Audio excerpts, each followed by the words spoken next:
Bonjour. Au cours de cette séquence, nous allons étudier le phénomène de diffraction que subissent les ondes progressives à la rencontre d'une fente ou d'un obstacle de faible dimension. On s'intéressera en particulier aux ondes mécaniques progressives à la surface de l'eau. Pour ce faire, on dispose donc d'une cuve à ondes munie d'un vibreur sous forme de réglette qui vient exciter verticalement la surface libre de l'eau et au repos avec une certaine fréquence qu'on peut régler. Pour une fréquence de vibration n égale à 15 Hz, on observe des ondes rectilignes sous forme de crête et de creux qui prennent naissance au niveau de la ligne de contact de la réglette avec la surface de l'eau et se propagent horizontalement dans une direction perpendiculaire à la réglette. La déformation est verticale.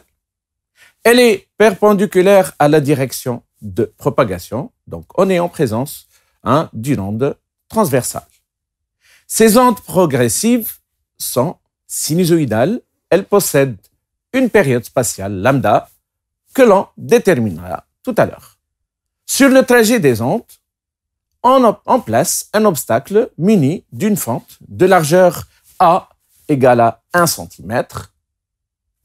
On remarque qu'à l'issue de la fente, les ondes incidentes deviennent circulaires et se propagent dans toutes les directions qui lui sont offertes. On est en présence du phénomène de diffraction. Comparons maintenant la célérité des ondes incidentes à celle des ondes diffractées.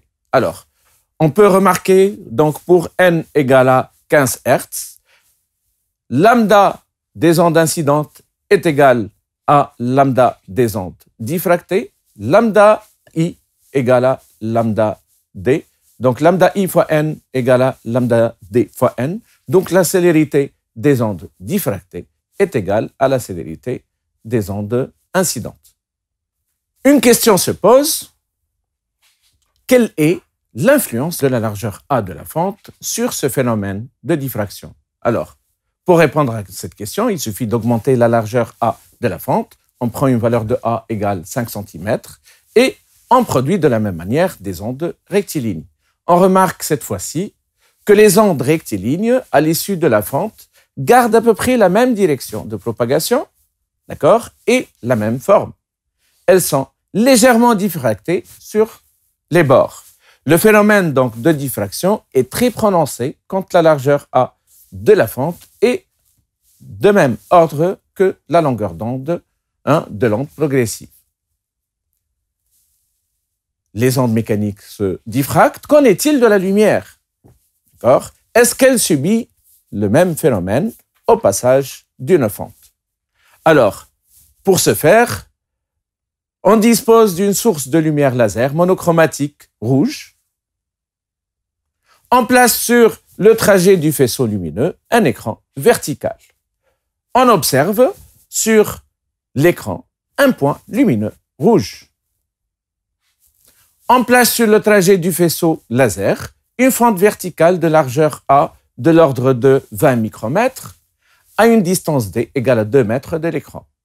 On obtient une tache lumineuse étalée horizontalement, formée d'une tache centrale rouge brillante et des taches secondaires de part et d'autre de la tache centrale, et elles sont toutes séparées par des zones d'extinction, ou bien on peut dire aussi que ce sont des zones sombres. Donc, contrairement à ce que l'on pense, à ce qu'on pouvait penser, le faisceau de lumière, au passage par la fente, il va s'étaler, il s'étale dans plusieurs directions, et donc c'est le phénomène de diffraction. Donc, les ondes mécaniques se diffractent au passage par une fente ou à la rencontre d'un obstacle de faible dimension.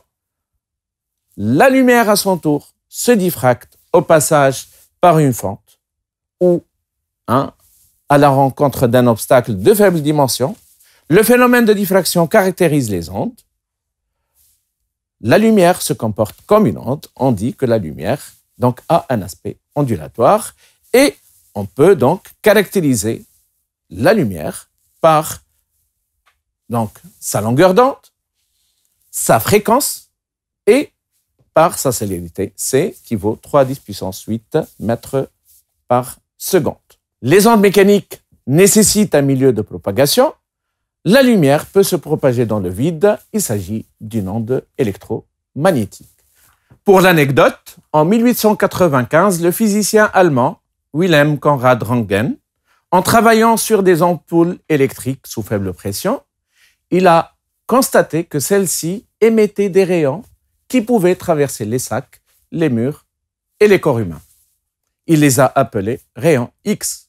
Rayons parce qu'elles se propageaient en ligne droite et X parce qu'il ne savait pas leur nature. Et ce n'est qu'en 1912 que le physicien allemand Max von Laue a pu diffracter ces rayons X sur des cristaux de très faible dimension. On a conclu alors que les rayons X étaient de la lumière, comme les ultraviolets et les infrarouges. Merci pour votre attention. Au revoir.